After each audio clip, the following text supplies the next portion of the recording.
دروجبا، بس الحمد لله من غير دروجبا، واللي متصدرين ب6 نقط واحنا وراهم ب4 نقط. لو كسبنا نصعد اول، ولو خسرنا هنلاعب الكاميرون.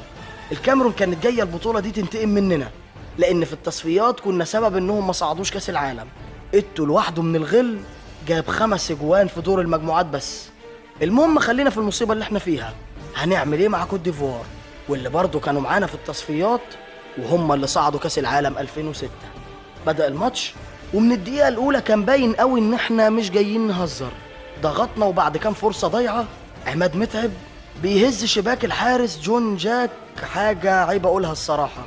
لو أنت فاكر كان اسمه جون جاك إيه اكتب لي تحت في الكومنتات. منتخب مصر ما كانش وقتها بيخطف والجو ده، لا ده بعد الجون زنق منتخب كوت ديفوار وهاتك يا دعك.